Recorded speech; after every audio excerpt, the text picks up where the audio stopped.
Hey everybody, just a little disclaimer. In the show itself, we refer to it as the Sasquatch Army Podcast. When after the fact we decided to change it to the Unknown Territory Podcast because the subject matter isn't all about Sasquatch. Days ago, he saw something on the course he'll never forget. It's a bird, it's a plane, it's, well, no one knows. Unidentified flying objects. Clues are emerging this morning on just what, if anything, is living in Scotland's famed Loch Ness. This week, the FBI released big documents from the 19th century. Mythical, legendary, and elusive chupacabra. I kid you not.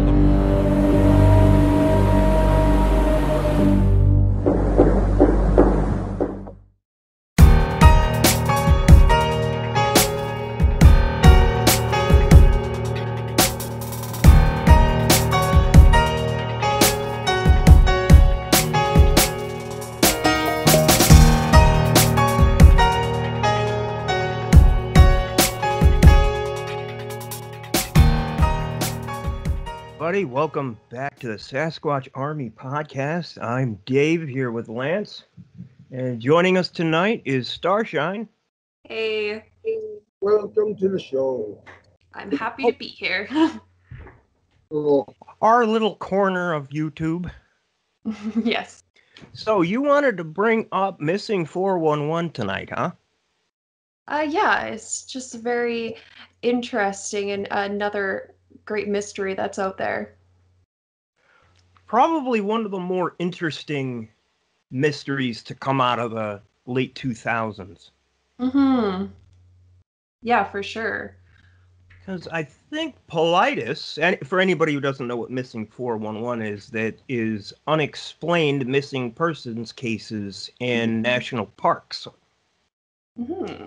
And it's not necessarily 100% United States, and it's all around the world, but David Politis, an ex-detective, coined the term Missing 411 for these missing persons cases that don't fit in with the normal ones. No. I don't know. You think that's a decent enough description? Oh, Yeah. yeah, for sure. And like when it comes to the different cases, there's actually a list of things that mark it as a missing 411 case.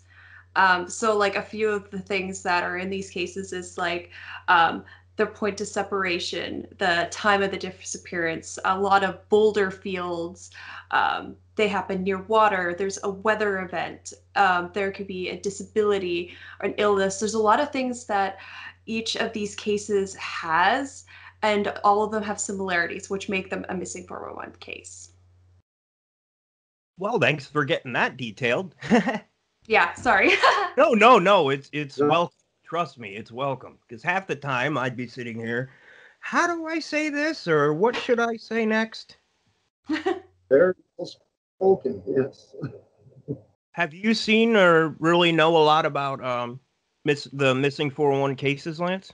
Only over the past couple of years that I've gotten, well, that I should say that I even noticed, or even that it was a thing, until like maybe 2016 when I talked to a couple of people that are a part of the organization that I'm a part of, Peter and Christine.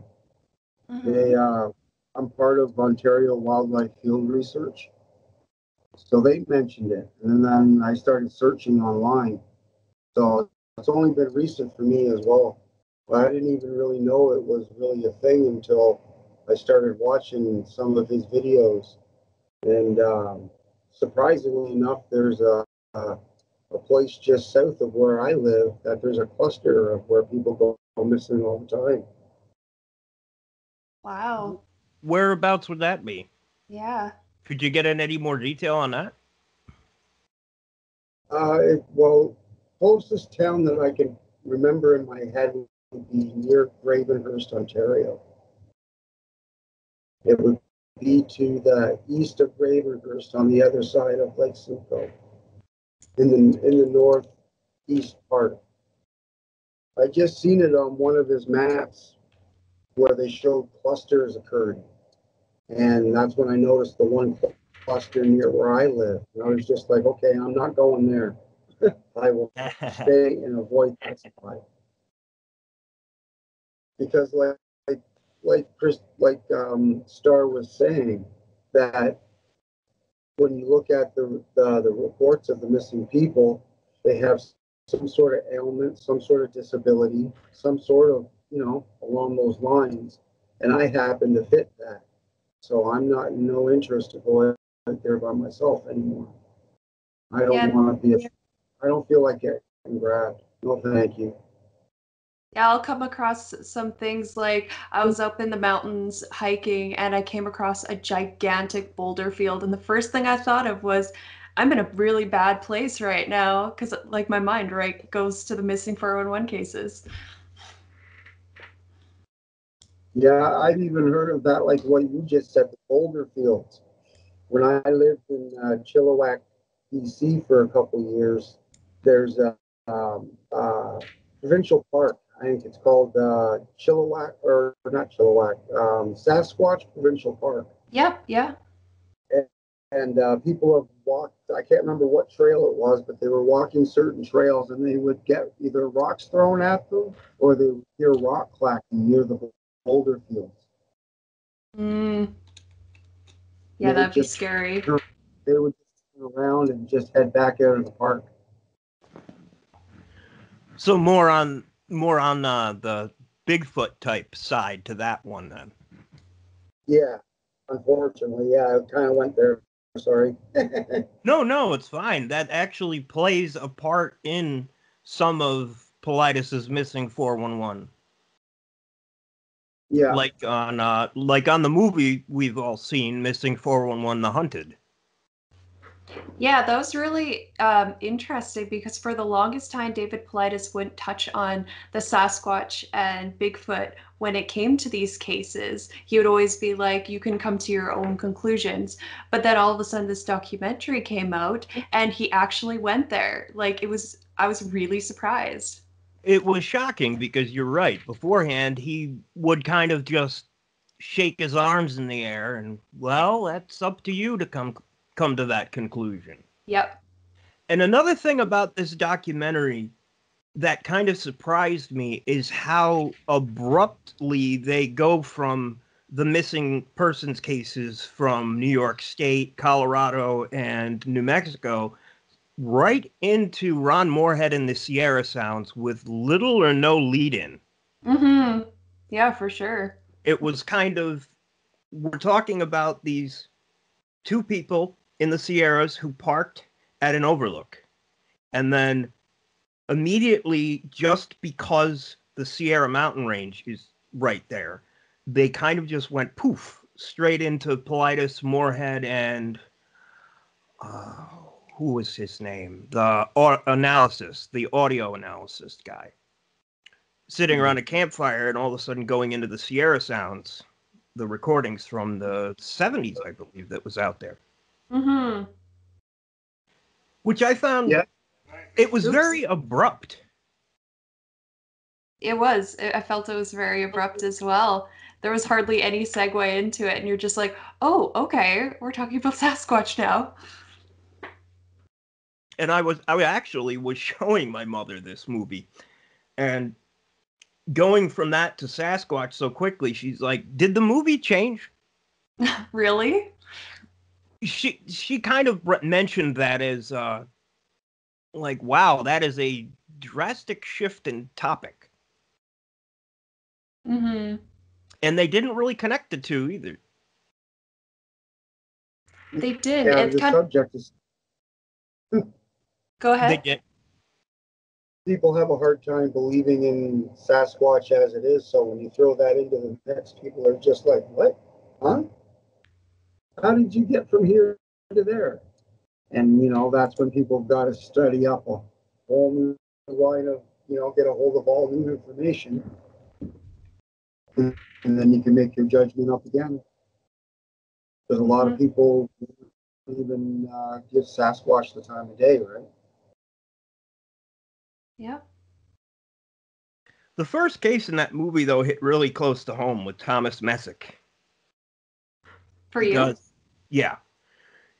I live in Rotterdam, New York. It's kind of in a suburban area, but it's sandwiched right between Albany and Schenectady, New York. And north of me are the Adirondack Mountains, and south of me are the Catskills.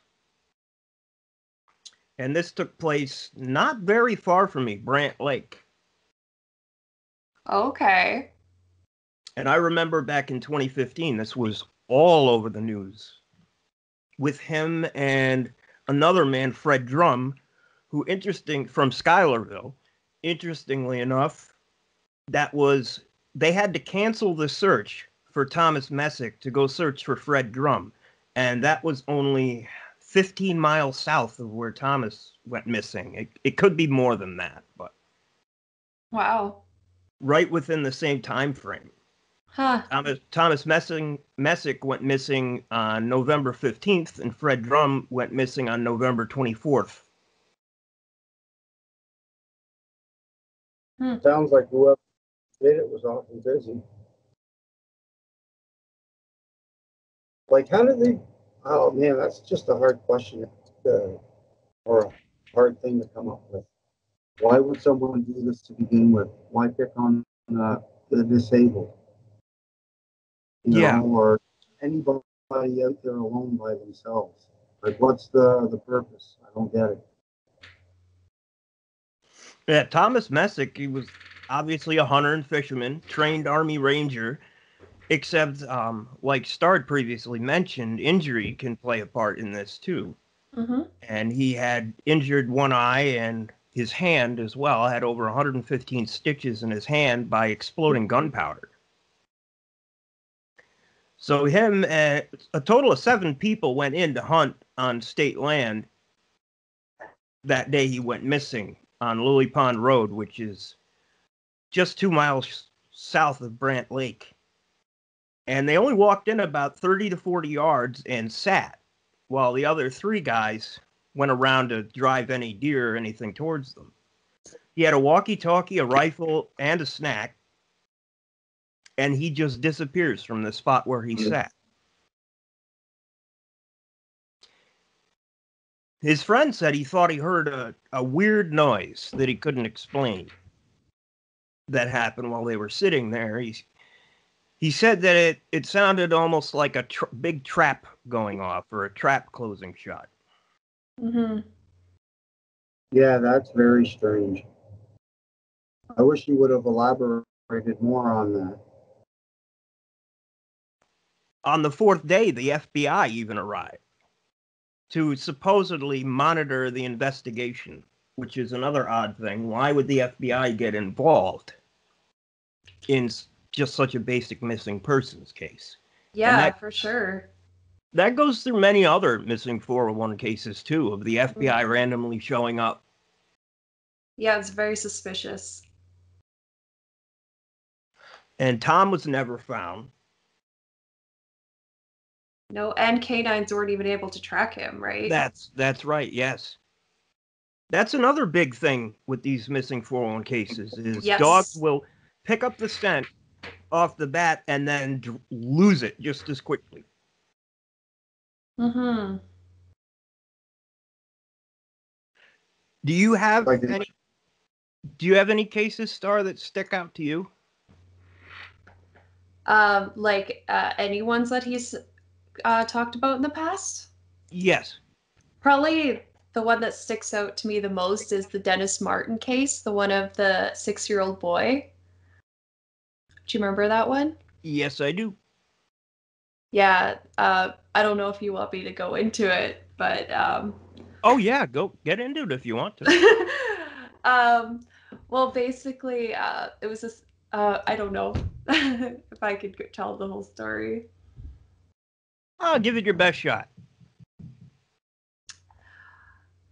No, I'm too shy now. You clammed up, huh? Yeah, I did. Do either of you guys remember it? That's yeah, he went missing in the Great Smoky Mountains. Mm-hmm. Yeah, and he was sleeping with a bear apparently. This was the one where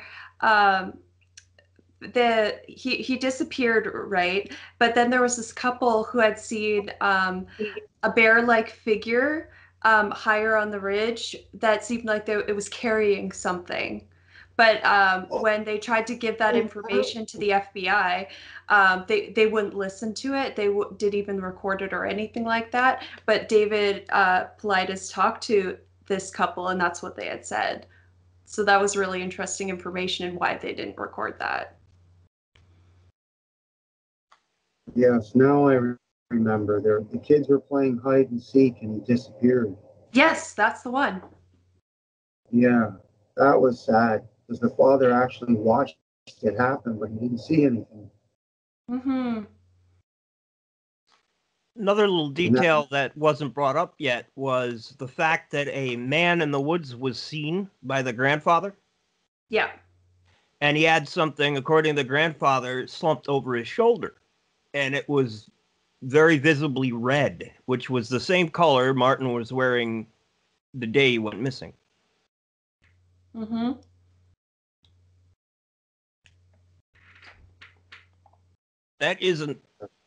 That's one of the most famous cases. Yeah, no, that was it's a creepy case, yeah. Yeah, he was 6 years old. And the great silence descended. Yeah. Huh? No, I was just going to say, and it goes to show that if indeed what the couple report, what they saw was true, the father watched his son go into the bush, and then after that, he just disappeared. It just goes to show you how quiet something so large can be, and you not even hear it. That's true, yeah. Well, if you hunted, I mean, if you're out there hunting and everything's quiet, you'd be surprised how quickly a buck can creep up on you and you won't even know it was there. Yeah. That happened to me on just one hike one day through the woods. It was during rut season, and I was out with a couple of my friends just on a trail hiking. Mm-hmm. And I happened to look to my left, and there was this big buck. We were off trail at the time, but not that far away from it. And it's just standing there staring at us, good 30, 40 yards away. And it went away. We kept hiking. Next thing I know, it's back and even closer. You could tell it wasn't very happy that we were by its area. So we quickly walked out of there. Yeah, people have been killed by those things. Well, you have the moose up there. Jeez. Yeah, those are freaking dinosaurs. Yeah, I'm surprised how large they get. I've seen a few of them are just around here that are just off the chain for size. Mm-hmm. Same with here. But nobody, like, it's not that nobody hunts them. It's just that there's so much area for them to roam that they can get that big, I guess.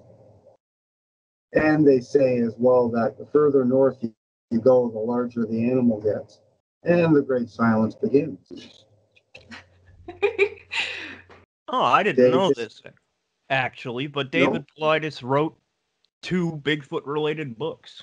He did. You know, it was so crazy because I was at, it must have been Chilliwack, and I was just looking through like one of the gift shops, and then I saw all these Sasquatch books on. I'm like, it's by freaking David Paulides. What in the world? It really surprised me because like I know him from like I knew him from the Missing 411 books, and he would never discuss Bigfoot, and then all of a sudden I see him talking about the topic, right? It makes me kind of wonder if, in the end, he's just kind of cashing in on how popular Sasquatch has become lately. Possibly. I mean, it seems to be like every time I turn on the TV, there is something Bigfoot related on one of the channels. Yeah, that is true. Or maybe he natively had some sort of interest in the subject from the beginning, but didn't really want to put himself out there because these missing persons cases are serious things, you know, not to joke around about. And Yeah, like he did say out of like respect for like the families and things like that, for sure. But yeah, it's kind of interesting how he kind of just sold out on it lately, right? yeah, especially in the documentary. Yes. Because even in the first Missing 411 documentary, with Dennis Martin, they didn't really touch on anything Sasquatch. They didn't even really allude to it at all. Mm-hmm. No, you're right. I mean, maybe Survivor Man there, Les Stroud did. Yeah, I can't recall if he did. Oh, he had his Survivor Man Bigfoot show there for Yeah, quite a no, I while. remember the show. Yeah, I forgot. Now he put that up behind a subscription wall. Oh, really? Yeah, so the only way you can get it is actually you got to pay for it. Survivor Man TV. Oh, I see. Yeah, That I so didn't know. he's trying to cash in on all the dollars now because it used to be on television channel here called OLN, and he's been off that channel forever. Hmm. Well, I think now's a good time to take a break. What do you guys think? Oh, sure, sounds good. Right? We will be right back.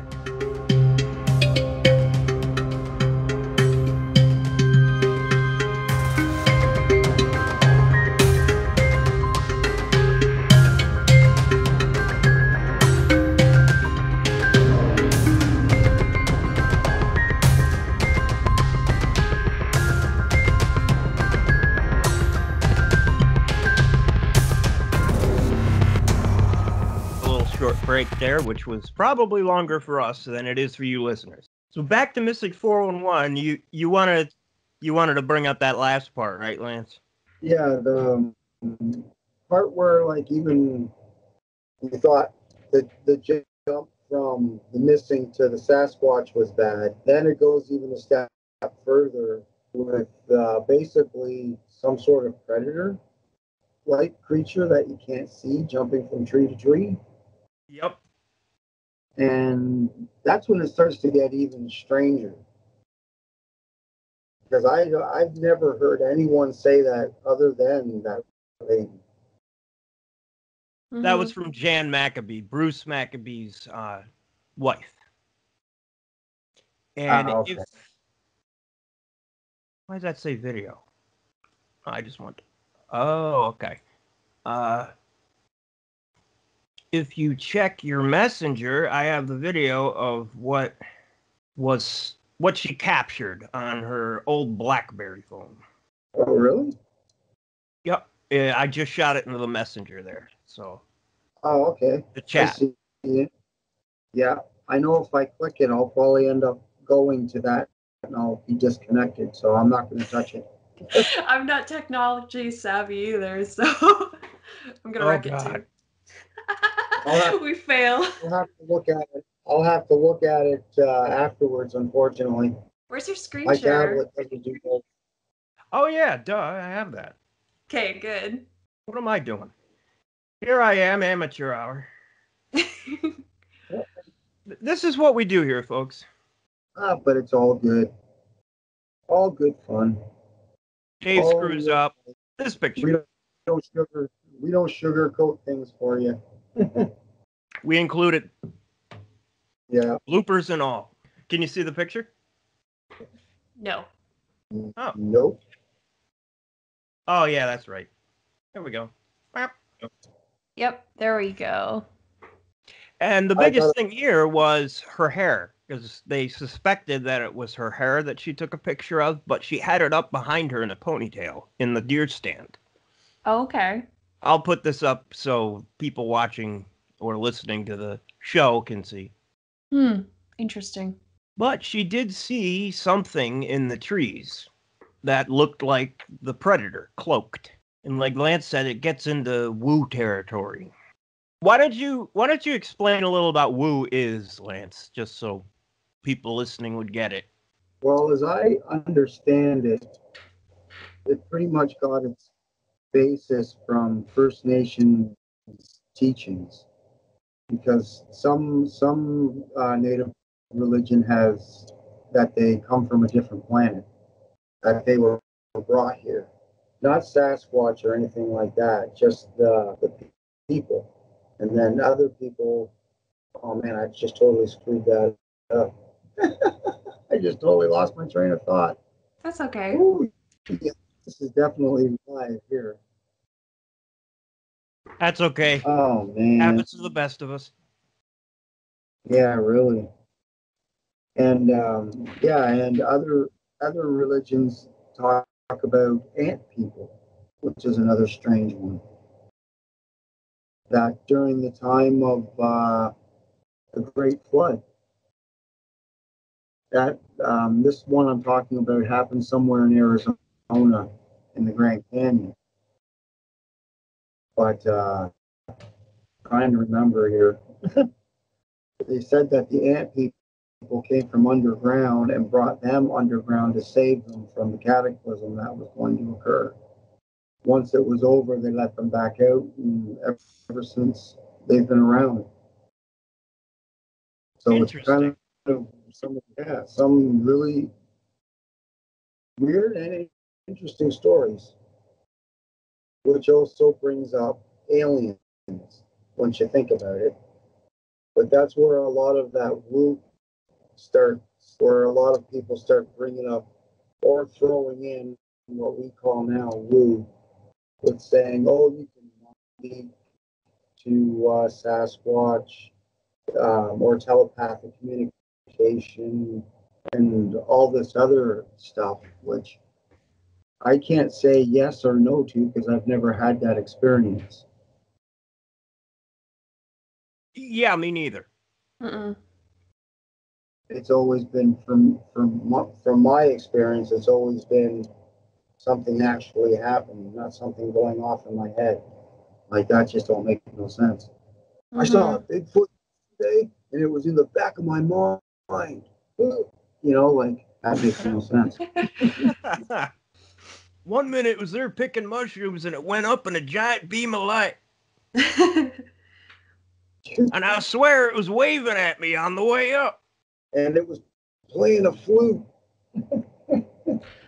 You know what's interesting though is when they first bring it up in the documentary, it's at the end of the Sierra Sounds. And I always thought that that one might be a little bit legit when they added the story of the orbs and stuff coming. I'm just like, Uh huh. I don't know about this anymore, you know?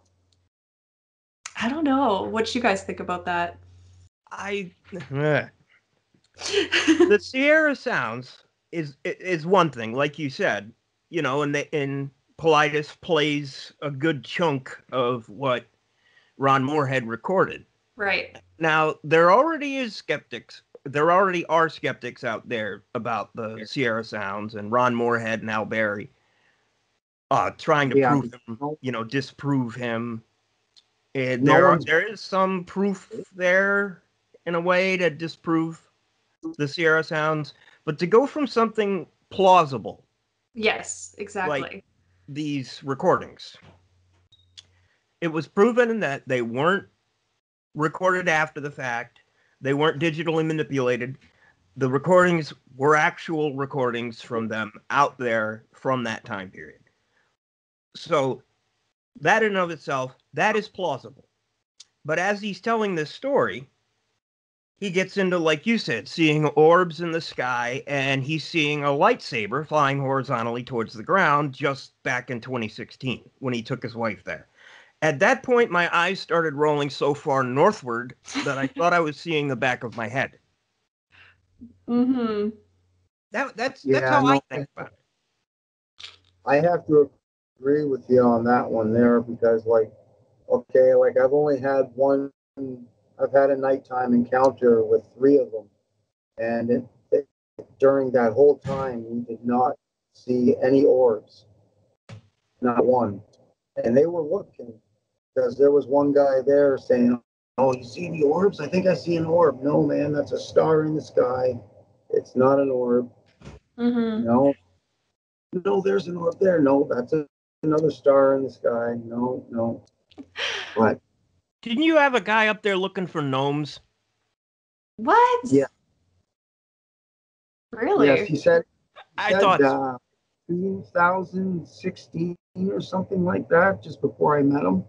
He said he had saw a little person that was wearing or not rabbit, but a squirrel coat, maybe about 2 feet tall, hanging out beside a tree.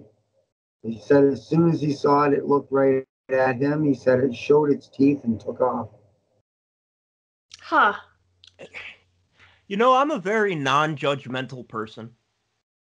I But am. that also into First Nations teachings up here. There's apparently there's an island up in Temiskaming Shores that there's a race of little people on it. And it's in First Nations territory, and no one's allowed on this island. There's like nobody allowed. It's banned for that reason. Native American folklore is insane with some of the things that they have. I mean, I'm half Cherokee, and I've heard some wacky stuff. But it doesn't necessarily make it more plausible to me. Mm-hmm. Well, when you think about it, when they found, I can't remember the actual name of the people, but those pygmy people in the Philippines or Indonesia. Like the orang pendek. Yeah, but they were way smaller. They were like maybe 3 feet at most. Oh, the hobbits. Yeah, it kind of reminds me. Well, if they found people like that, why couldn't they find people like that here at one time? True. But there is Because no real fossil evidence or anything archaeological to prove a smaller race of humanoid. The same as there's really no proof for a large humanoid here in the States. But that doesn't mean that they didn't exist. Yeah. But back to what Starr was saying, the shift from the plausible to the improbable was also abrupt. Yeah. Mm-hmm. I think that was a very poor choice to end the documentary on. I agree with that completely. Mm-hmm. Yeah, so much else out there that he could have picked from if he wanted to. This but is just one. This is just my personal opinion, but I don't think that the Sasquatch stuff should have even been in the documentary. It just didn't fit. Like it should have just been the cases. Yeah. Yeah. Yeah, I think it would have been more interesting, made it like just make your explore open your own mind to the possibilities of other things. Mm-hmm. And he has so many like really interesting cases too that you could draw your own conclusions from. Yeah. Just very unexplainable, very strange set of circumstances. Mm-hmm. But to add that, to kind of shoehorn Bigfoot into it, it didn't fit. Now that's just my opinion, and you agreed with me. Yeah, I do agree with you. Yeah, I'm the opposite. I don't. You thought it was good? I thought for me personally, just after just my experiences in general, man, I just can't help but think that everything and anything's on the menu when it comes to them. Oh, I don't disagree with you, Lance. Especially, this is just a strong feeling I have that if you come across a loner, you're in big trouble. Oh. You're in so much trouble. It ain't funny. If you're with a family, if you come across a family group, chances are they're just going to scare you out of there, throw rocks, intimidate you, do whatever. because they're not there to harm you. They want to protect their family. But the loner has nothing to lose and everything to gain. No, I'm not discounting your experiences or disbelieving you at all. I just mean in the sense of the documentary, it didn't fit. If Politis were to have done a third documentary, it should have been the connections between missing people and Sasquatch from the get-go. Yeah, Like, because the connections were just very abrupt in the documentary, right? That should have just been a sole one on its own. yeah, it could have been Yeah. missing 411 hyphen Sasquatch or something as a third documentary. I just felt that it was in there too quick, too abrupt, and it didn't add anything to the cases previously discussed. Mm-hmm. It's not that I disbelieve the Sasquatch angle of things. It's more of in the setting of that documentary is what I mean. Mm-hmm. Does that make any sense, Lance? Yeah, yeah. The way like it's out of context, but not. Yeah, that's what I understand. mean. If they had their own documentary towards Sasquatch and the connection to missing 411 from the get-go, and actually spent some time developing that Bigfoot missing persons connection in its own thing, talk more about the Sierra Sounds with Ron Moorhead. Talk more about even Jan Maccabee's predator sighting. I mean, in its own context, it's perfectly fine. Mm-hmm. Yeah, because we've only just been able to invent that kind of thing, actually. At least I think it was in Japan that they invented it. Plastic that makes you invisible. Hmm. But they just haven't figured out like how to make it pliable yet. That But is I've seen it on YouTube where there's this Chinese guy or a Japanese guy, one of the two, holding it up in front of him, and you couldn't see his body for his head. Wow. I Cool. bet you that's green screen trickery. I don't know. I've seen a couple of them. I could pop into After Effects and make myself disappear easily. I don't know. When it comes to invisibility cloaks and like Harry Potter stuff, I believe we do have the technology. I just don't believe that it's applicable yet. They have it for. They are just starting. They are starting using it, but they don't say. But they use it on fighter jets. Well, they're already virtually invisible to radar as it is. But what they're doing now is they're blanketing the bottoms of the planes with LEDs. So they just blanket it so it looks like the sky. So anybody on the ground can hear you, but they can't see you. Huh. I've never heard of that one before. Yeah. They're putting it into the skin of the plane. Well, all in all, for the three of us, would you say you recommend other people checking out free promotion, checking out Missing 411 The Hunted? Oh yeah, I would still recommend you see it. Yes, it's definitely worth the watch. I third that. You can never have too much information especially when you go into the forest. Because it doesn't take long to get hurt. Well, right now, for people in the U.S., it's free on Amazon Prime. See, Dave? And in Canada. Oh, is it in Canada? In Canada. Yep. It's free on Prime. Well, I think that about does it for today. What do you guys think? Sure. Yeah, sounds good. All right. Well, thanks everybody for listening. This has been another the Sasquatch Army podcast. Or I may change it to an Unknown Territory podcast this time around because it doesn't really fit but we'll see what I do editing in the end. We will talk to y'all later, guys and gals. Good night, everybody. Bye. See ya.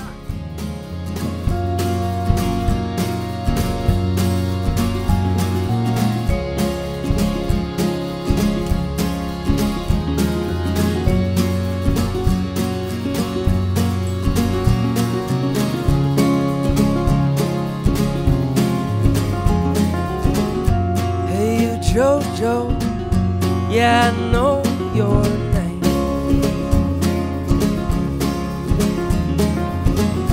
Thought I saw you jump the Utah train,